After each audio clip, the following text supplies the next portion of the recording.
Hi, welcome back for more Whole Wellness with Anne. This is video 3 in a series I'm doing on what is a narc.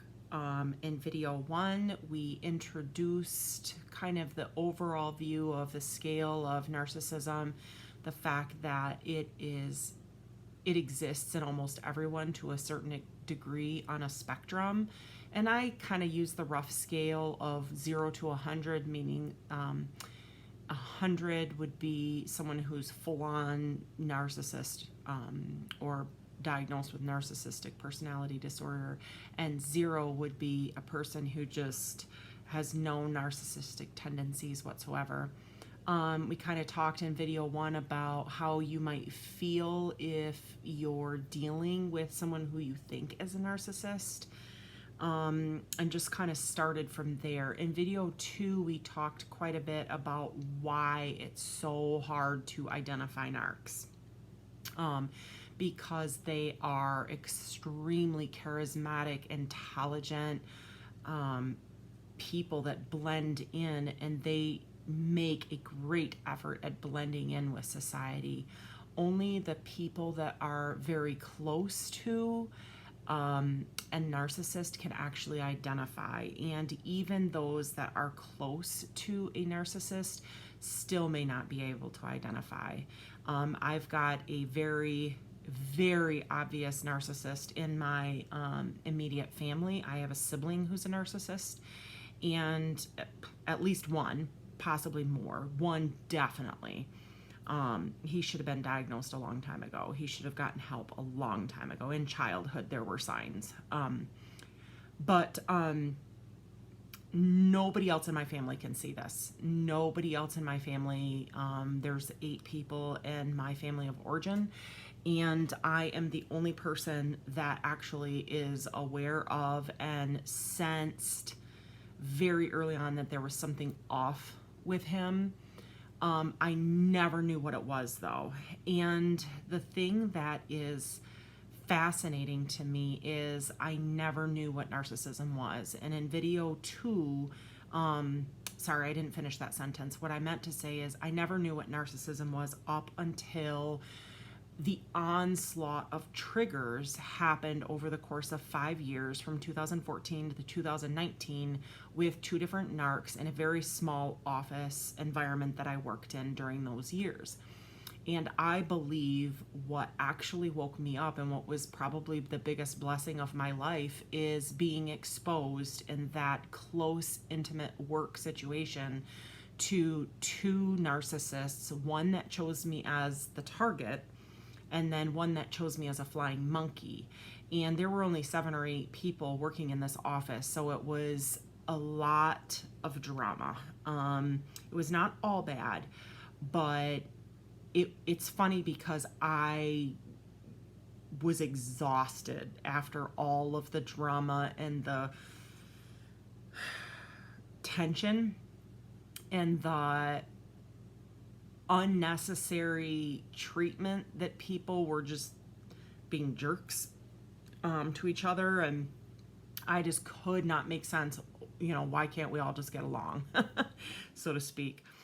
And so big blessing to me that even happened in the first place, although it was painful and stressful at the time, and it was a lot of heartache, and I had to do a lot of homework myself on my own feelings and emotions and past, and I had to really open up the chasm of who I am and go through counseling myself and everything. And it was a long, arduous process, totally worth it, because I can see so much more clearly now, and that's the reason for this channel, because I went through a lot, and it was so tough. It was emotionally daunting, extremely stressful, confusing, and honestly, I think that's one of the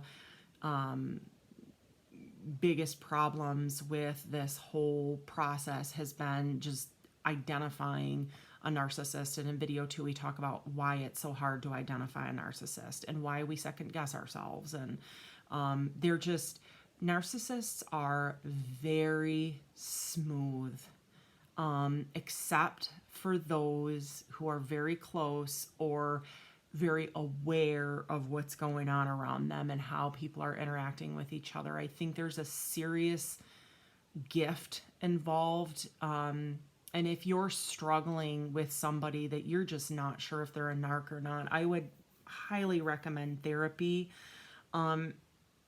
Primarily because perhaps you're a person who just does not have that gift of being able to see, something's off, but maybe you just, you find yourself explaining things away or making excuses, and you're like, I've been there before, I've been stressed out before, and I've bitten someone's head off. How can I, be so hard on this narc if I've done it before too? But narcs are different people. They're a class of their own, okay? So chances are, if you're watching this video, you are not a narc. And I say narc, you all know that I mean narcissist. It's just so much easier to say narc, isn't it? It just rolls off the tongue instead of narcissist. Anyway, this is video 3. And so in video 1, video 2, video 3, this one is going to focus on 3 characteristics of a narcissist. I'm going to get into quite a bit of the meat and potatoes of these characteristics. It's just the first 3. There's a whole laundry list of characteristics that you can review in your own time and through just observation. Once you become aware of these characteristics, you can kind of go back in your memory bank and realize, wow, this person had this characteristic, that characteristic, that characteristic, like I did, because once I became educated on narcissism, I was no longer exposed to the narcissist or in their presence. So I was literally doing my research and going back, doing my research and going back, doing my research and going back to documentation I have and memories and things like that, going, okay, how did that happen? What happened first, second, third? And then trying to sort it all out and get it organized and kind of go, okay, what was the truth of how things went? And the more research I did and the more memories I looked back on and the more recollection I did and the more sorting and cleaning house that I did, the more I was like, wow, I was totally dealing with 2 different narcissists. And in one, I was the target, and the other one, I was the flying monkey, which, trust me, my mind was blown. Because when I found out, when I first thought, I wonder if that one woman was a narcissist, and instead of me as the target, she was actually playing a vital role in my life, and I played a vital role in hers. She was actually using me. And it took me a long time to realize, and it was very hard to kind of separate, like on social media and everything, that like friendship that she used to call us, that we used to have supposedly. When you're a flying monkey for a narcissist and you've also been a victim for a narcissist, let me tell you, talk about feeling foolish. Like, I am the queen of having felt foolish.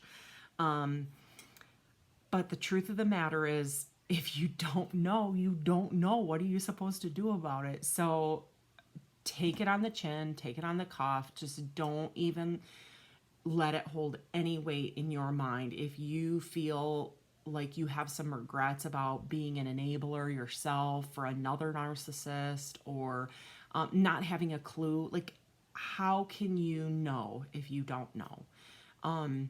It's what I call, and what I think is important in whole wellness, is just look forward, right? As long as you have the information, the more you know, the better you can be. So I think educating yourself, though, is a huge deal. So in this video, we're going to talk about the 3 characteristics, the first 3, I should say, that are very related.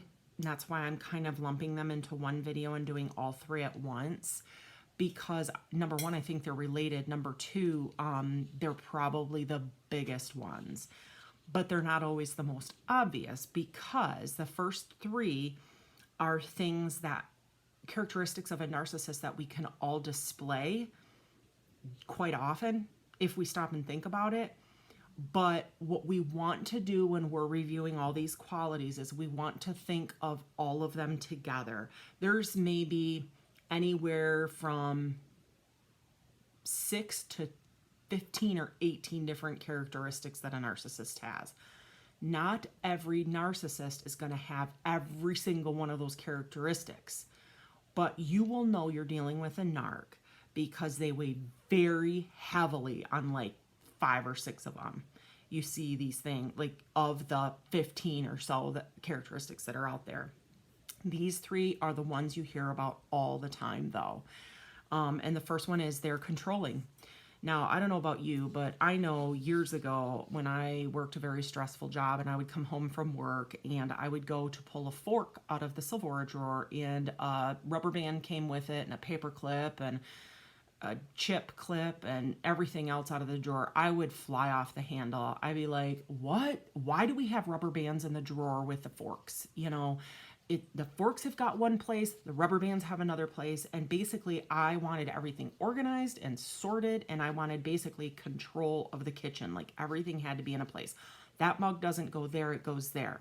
So it's not like we all don't have some tendency towards control, right? I mean, we do. We especially when we're stressed, I think, we tend to want to control things more because it makes us feel less stressed when things are orderly and tidy. That's a kind of a sense of controlling, but a narc is excessively controlling. A true narc can have varying degrees of controlling attitude, but they overall show a need to be in control. They can't negotiate about anything, you know. So if you're in a home situation or a work situation and someone has an opinion about where the paper should go or whatever, and they can't reason with others, and they're just like, the paper needs to go here or the forks need to go there, and they're just like, I don't care what you think, this is how I want it done. That's a big red flag right there. That's probably a narc you're dealing with, someone who cannot negotiate. They have to be in control of their surroundings and everything that's going on in their surroundings, whether it be at home or at work. They're just very controlling. They want to have the final say. A non-narc.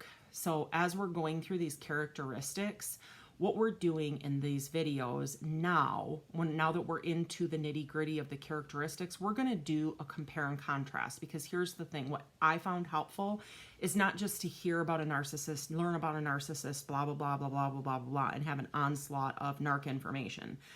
It was helpful to me, and I hope it'll be helpful to you, to compare and contrast what a narc is, what the characteristics of a narc, how they might behave, some examples, but also how a non-narc would be. Not necessarily a healthy person, because not everyone is healthy. We all have issues we need to deal with, right? But we're talking about narcissism specifically in this series and what a narc is. So I feel like naturally, if you want to talk about or discuss what a narc is, we want to compare and contrast what a non-narc would do in the same situation. So a narc would do ABC, a non-narc would do DEF. Does that make sense? So when it regards to the first characteristic of controlling, a narc is very controlling. A non-narc is pretty flexible and easygoing. They about tasks, about organization, about planning a trip. At their very worst, a non-narc will still negotiate with other people about the tasks and what needs to get done and where things should go. They just don't need to have the final say. They're okay with teamwork and collaboration. Narc has to have the final say. Even if at first they show an appearance of maybe trying to get along, they absolutely can't. They have to have it their way. And if for some reason they're in a position where they're not the person of authority on any given situation, let's say they're the kid of a house or a teenager of the house, let's say the narc is. If they're not the final say, the dad's the final say, and the dad's not a narc, and the dad puts his foot down, the narc's going to flip his lid, right? because a narc who doesn't get the final say throws a temper tantrum like a toddler. Remember in video 2 we talked about that? A narc will throw a temper tantrum like a toddler. So even though I'm saying that one of the characteristics of a narc is that they need to be in control, they don't always get the luxury of being the person that calls the shots, right? So depending on the circumstances, they may very much desire, they may need control. But the fact of the matter is they may not get to be the one calling the shots. And in those cases, they will very much throw a temper tantrum. So you will be able to tell. A narc can't understand why you did what you did, and nor do they care. You know, as far as controlling the environment, the tasks, the surroundings, and the organization, they don't care why you want it that way. They don't even care about your reasons. They don't want to hear it. It doesn't matter. It's moot. They only care about whether you understand why they did what they did or why they want things the way they did. Honestly, it doesn't even matter to a narc if you understand why they want it the certain way. They're not even going to try to explain. All that matters to them is that you adhere and accommodate to their desire to control or have the final say. You must not question the narc. You have no right to. That's how they think. That's how they believe. A non-narc, they don't really care to have the final say. It might be important to them in some situations, and they might have some food for thought or some feedback or some input that's important or significant, but they're pretty okay with not being the person that makes the final call. They're like, yeah, like I was thinking about this the other day with my husband. I said to him, I'm super tired. I'm not thinking rationally. I'm just exhausted from a long day. I will respect whatever you decide on that thing. Like one of our kids came to us and asked us a question. And I was like, I will respect whatever you decide. Like you can tell because a narc will not cede to another person, especially one they think is weaker than them, that they see as weaker. Emotional, connected to their emotions. Oh, those silly emotions. No, I'm just kidding. But basically, a narc will never do that. They will never say, I'm okay with whatever you think. I respect your decision. I respect your authority. I respect your position. I respect, or trust you. Trust your thought process. Trust your experience. I trust you. You're not going to hear that from a narc. If you don't hear those things from the person that you're dealing with, then chances are they might be a narc. Now, look at the other characteristics. What's the second one? So we went through controlling. When you hear talk in the narc circle about controlling, narcs are controlling, that gives you maybe a little bit more depth of how to measure, what that means. The second characteristic was they lack empathy. What does that mean? What is empathy? Empathy is the ability to put yourself in another person's shoes and feel what they're feeling and understand from their perspective, from another's perspective, why they're feeling the way they do.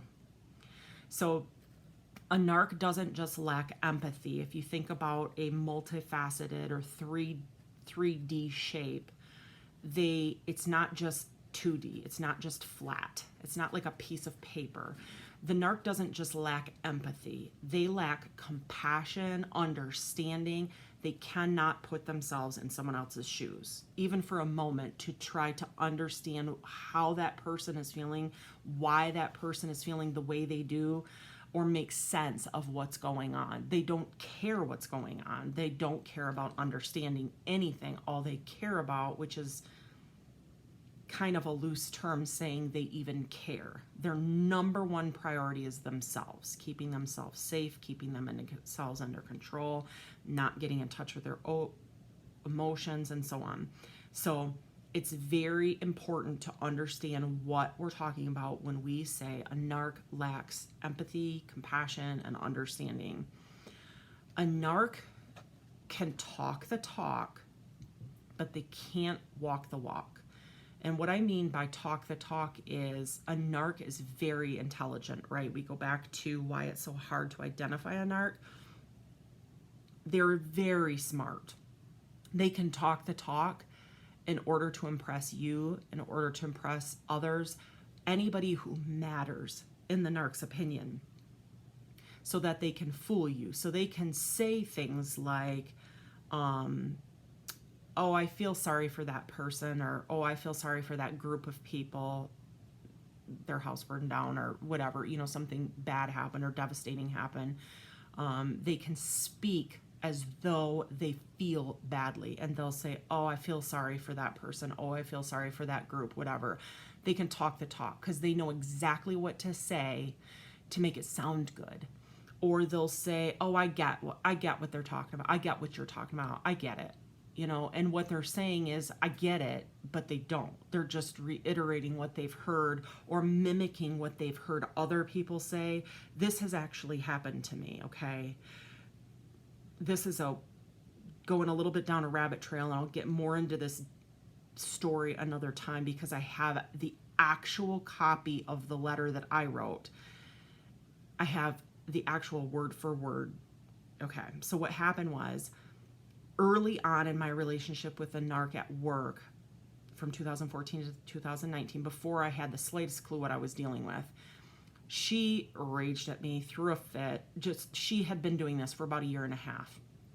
And I sent her a card because she was like, I had overheard her talking about her personal life, and she was just, it's a disaster. Of course, narcs' lives are disasters.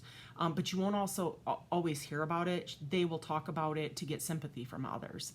And they make their lives miserable themselves. They cause drama. We talked about that in video 2. So a little side note about the fact that they can mimic and pretend that they have empathy and understanding. When this narc pitched her fit, and I had overheard her crying to a coworker about poor me, my poor life, I wrote her a card and said, I am really sorry that you're going through whatever you're going through. In my mind, I was like, I don't need to know what it is. And I fully sympathize with whatever you're going through and you're stressed about. But we have to work together. We've got to find some way to get along. This was pretty much my umpteenth effort to try to just get along with this woman, because there was no getting along with her. She was a piece, let me put it that way. Poor thing, man, to live in her shoes. Oh gosh, miserable existence. Anyway, so I wrote her this letter saying, I'm a good listener if you need someone to talk to, if you just need a friend. I was in HR at the time, so I felt like maybe I could offer some wise counseling to her, or maybe get her some connections, for some help through work or something like that. I said, but we need to get along in the workplace. We need to find some way. We don't have to be friends if you don't want to. It would be great if we were, but at the very least, we need to just get along and be professional and maintain professionalism at all times. And best wishes to you. I hope everything is looking sunny in the days to come, blah, blah, blah, right? Months later, probably, gosh, maybe even like a year to a year and a half later, she copied the card I gave to her. She copied it word for word and gave it to my other coworker that she wasn't getting along with at the time, the other narcissist, the one who had chosen me as her flying monkey. And the narc that chose me as her flying monkey showed me the card and said, look what so-and-so gave me. And I read that card, and I read my words in that card that the narc who had chosen me as her target had written to the other narc. And I was like, this is why I thought she was just crazy. I was like, word for word, she copied my card. So it was like, here we had me, who was like genuinely saying to her, the narc, I was like, I'm really sorry for what you're going through. I'm willing to listen to what you have to say. Showing genuine concern and care and compassion. And she couldn't and had no ability to, but she wanted to pretend as though she was, and she did have compassion. So she, instead of coming up with her own, she copied mine and gave it to the other narc. in order to impress the other narc. I'm sure that the original narc had no anticipation or could never have predicted that I would ever see that or be on to her. You know what I mean? Because I'm sure she genuinely thought I was stupid, you know, because I'm a person that's very connected to my emotions. So I am a loser, right? Okay. So anyway, when I say narcs can talk the talk, but they don't walk the walk, that's a perfect example of what I'm talking about. They can say things, they can say, oh, I feel sorry, or I get it, or whatever, but they will never be able to act. Watch for action, watch for intent, watch for effort on the narc's part. You can filter it out. If you're not seeing the genuineness, if you're not seeing the intent and the effort, they're talking the talk. They're not walking the walk, and be very wary of that. A narc has zero capability of being gentle, sensitive, understanding, and connecting with others in an intimate or emotional level. You'll never hear from them, I'm really sorry I hurt you, that I offended you, that I behaved badly, especially in a response to you questioning them about something they did or said or holding them accountable. Just by way of example, if you were to say to your narc or your suspected narc, I'm mad at you because you said you're going to be home at 5 and it's now 7:30. The typical grandiose or hot-headed narc might fly off the handle, right, and show you clearly that through their unreasonable reaction to you that they're a narc by just flying off the handle, which my narc did to me too, of course. But the more covert or malignant narc might react or respond with a more quiet or subdued response where it's hard to tell like by their response because they're kind of like even keel. They're not flying off the handle in a rage. They might say something like, you just don't understand what kind of day I had. It was so stressful, and I cannot believe after the day I've had that you're getting so upset with me for being late.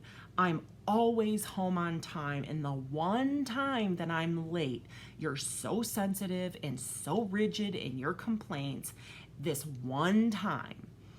And they may even stomp away, leave the conversation, ignore you, pout or whatever. Then after a while, though, they'll come back and act like nothing happened. They didn't do anything wrong. You didn't call them on anything. And what their expectation is that you're just going to forget about it, that they showed up 2.5 hours late. The interesting thing is, firstly, you're reasonable in expecting some sort of discussion about the fact that they just were 2.5 hours late. I mean, for all you know, they could have been dead on the side of the road. Maybe you're not a worrier. Maybe it was a no big deal to you, but maybe it is a big deal. And the thing is, you're very reasonable for being upset for not being notified that they're 2.5 hours late. In this day and age of texting, it's as simple as a text, right? But notice very important things about even the covert or malignant or the gentle narcissist's response. They, first of all, didn't admit to being late. They didn't even own it, not even close. Their response was completely about how inconvenient it is to them that you recognize that they were 2.5 hours late. Shame on you. That's totally sarcasm there, if you didn't get it, but I'm sure you got it. Notice how they didn't admit that they could have texted you, that they could have called you to give you a heads up that they're running late. Instead, they're blaming you for being upset that they were late. They're the ones that were late, but they're blaming you for that. How dare you be upset? So instead of owning that they were late and saying, you know, I understand why you're upset, 2.5 hours with no word when I'm home at 5 every day anyway, that's kind of not really fair. That's not respectful, you know. No, a narc is never going to do that. It is completely reasonable, again, that you would not be happy about them showing up 2.5 hours later than you expected, or than they told you they would be home. But a narc will never understand it and never try to understand that or get truly why that's upsetting. It does not matter. All it matters is that you let it go, because They're not at fault for anything. A non-narc in that same scenario will react with compassion and gentleness to others who question any wrongdoing. In that example or any other. May not happen every time, right? It's not reasonable in human beings to expect that they're going to react with compassion and gentleness immediately every single time. Sometimes it takes time for us to calm down if we get upset or whatever. A very stressed and overwhelmed non-narc may not do so for a variety of reasons. However, they will always come back and try, right? That's the key word, try. They might apologize for their shortcomings or for letting you down or for failing. They may apologize, admit to fault, and show effort at improving. That is what a non-narc would do. Compare and contrast. See the difference? Using the above example, what you might see a non-narc do in a worst case type scenario, let's say they're overly stressed by a work project, a non-narc still might walk away, huff and puff, right? But they might come back hours later, and here's what you're going to see them do. They're going to be humble. They're going to be calm. And they're going to say stuff like, I'm really sorry. I had a terrible day. This project is killing me. My brain is fried. I didn't even think to text you or call you before I left for home. By the time I was ready to leave, it was already 7 o'clock, and I actually thought about texting you, and I didn't because I thought, I just need to get home. But here's the thing. They're going to, first of all, admit the fact that they're 2.5 hours late. They're going to be accountable for it. They're going to admit they could have done something about it. They may apologize. They may not. Then you're going to see, right? You're going to see that improvement. You may go months with them being on time or texting you every time they're late. You might go years. They might screw up again and repeat the cycle. But they're not a narc. If you confronted them about something, not confront like, but if you called them and said, hey man, you were late or whatever, and they not only admit that, yeah, that's what happened, right? That's the first thing right off the gate. Yeah, I did that. They're then going to say, I'm really sorry. That was a big screw up of mine. I can understand why you felt upset, why I hurt you. I'm going to try harder. I'm bad at timing. I'm forgetful when I'm leaving work and on my way home. And you're going to see improved behavior. A narc cannot react with emotions like understanding, empathy, and compassion. They're not even going to try to. They're going to turn everything around, right? And twist it way out of proportion. And that's what we call crazy making. They're trying to make you crazy, make you feel crazy. Like, what the heck just happened? Why is this person flying off the handle? They're the ones that are late, and now they're mad at me because I got upset they're late. It's hard to deal with when you're in the moment, but you got to try to keep it sorted out in your head because, of course, it's reasonable that you're upset that they're 2.5 hours late, right? I mean, you really are. You're going to know the narc because they cannot connect on a deep, intimate level with anybody, with you or with anybody else. Every single person in a narc's circle is actually a tool. They're a means to an end and could be understood by others, by those of us non-narcs, as utilitarian. As hurtful as that is to hear, it is the truth. Narc does not have close, personal, intimate relationships with anybody. Everyone they know and everybody they associate with serves a purpose and is utilitarian to them. Which brings us to characteristic number 3. Number 3 of video number 3 on our series on what's a narc. Okay, so characteristic number 3. A narc takes advantages. This video is already over 30 minutes, so I'm tripping over my tongue.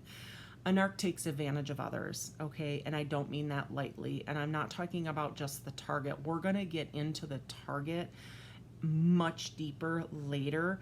I'm talking about the general circle, right? The general circle of a narc. This is what they look like.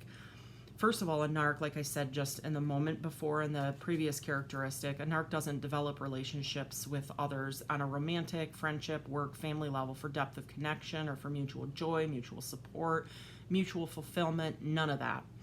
there's no mutuality at all. From a narc's perspective, every relationship in their circle, every person serves a utilitarian purpose for the narc alone. So there's some reason that this person is in the narc's life.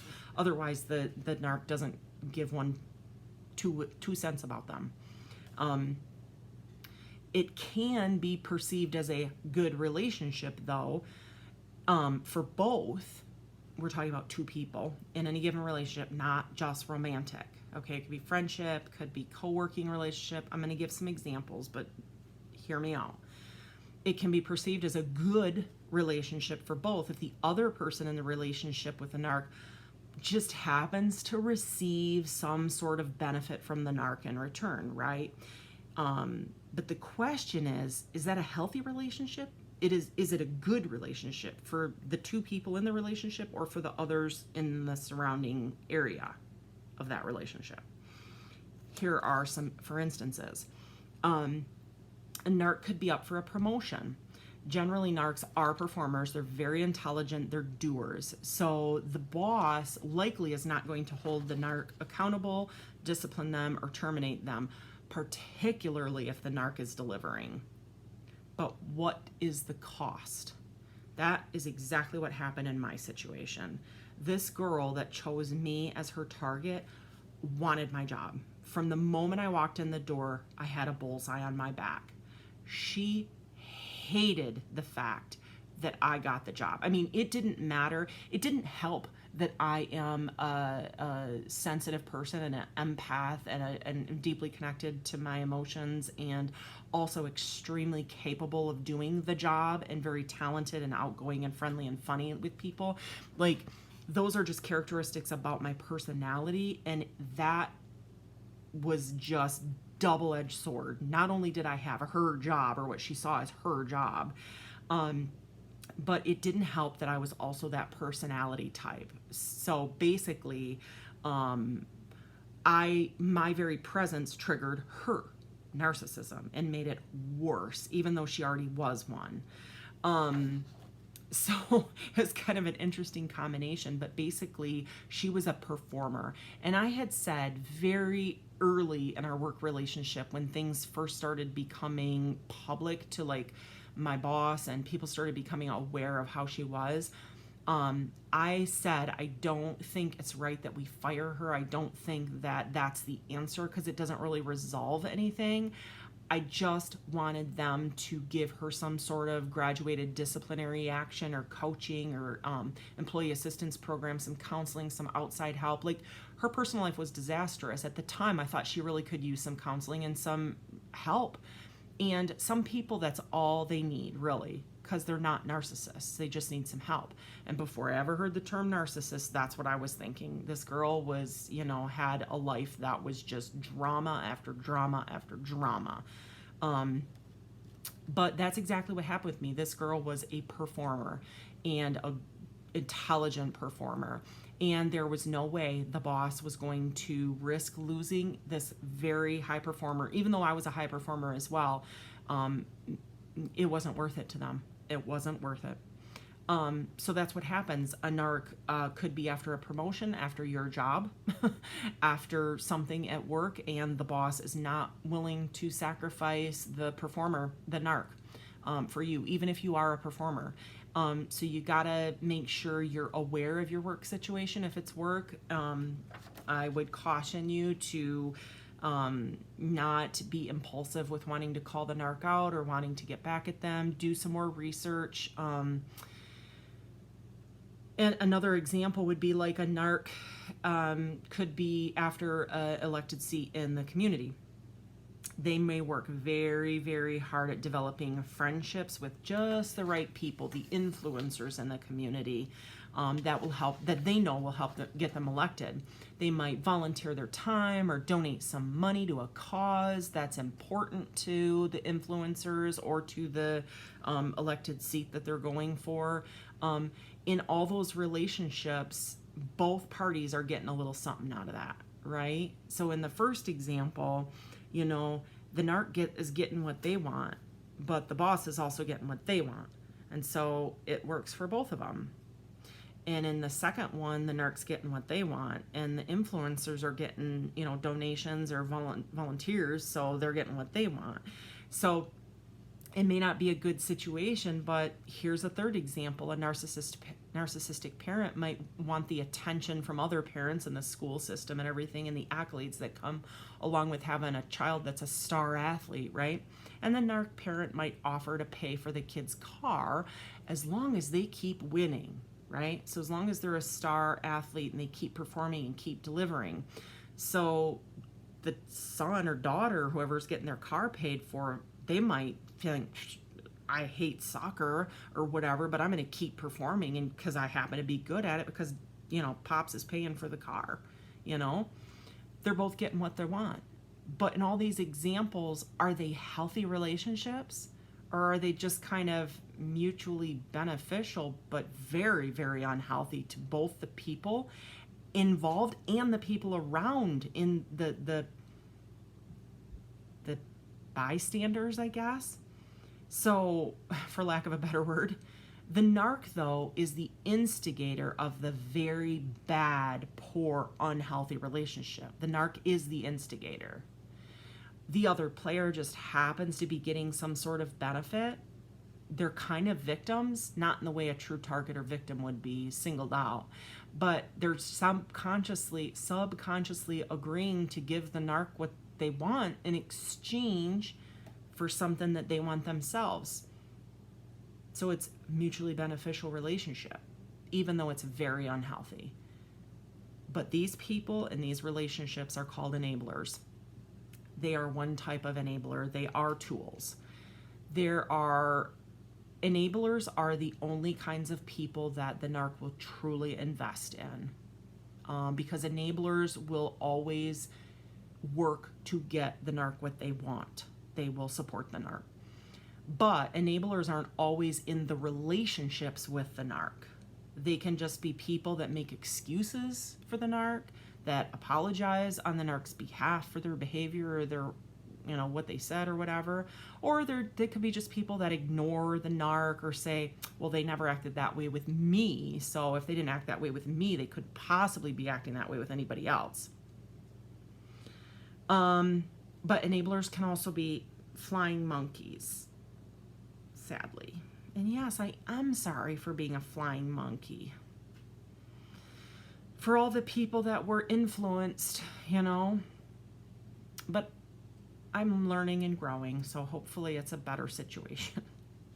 Anyway, so all of these characteristics, these three that we touched on in this video, are the first three characteristics of the narcissist that are very closely tied together, and they're all in describing the narc's pursuit of superiority, right? So the control, the desire for control, the controlling attitude and behavior, the fact that they lack empathy and compassion and understanding and being able to put themselves in others' shoes and truly understand why someone may not agree with them or see things the way they do, and the fact that they use people and take advantage of others, particular opportunists of enablers, people that can get them something.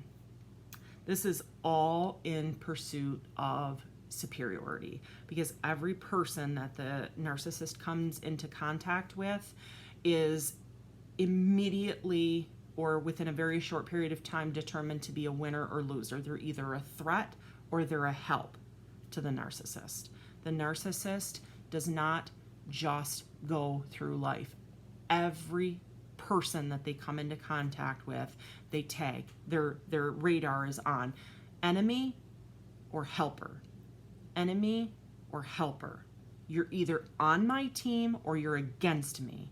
It's not, hey, let's all just get along. Let's try to, make peace and create and be mutually beneficial with each other and live and coexist. No, Every person is either an enemy or they're a helper. You're either a tool for utilitarian purposes to a narc, or you are an enemy. That's all they can see. It's all black and white. So with that, I'm going to close. We're talking about narcissists. This is video 3 in a series we're doing on what is a narcissist. And the 3 characteristics we tackled today are controlling. Narcissists are controlling. Narcissists lack empathy. And narcissists take advantage of others. Join me next time. In the meantime, stay well and take care of you. Bye.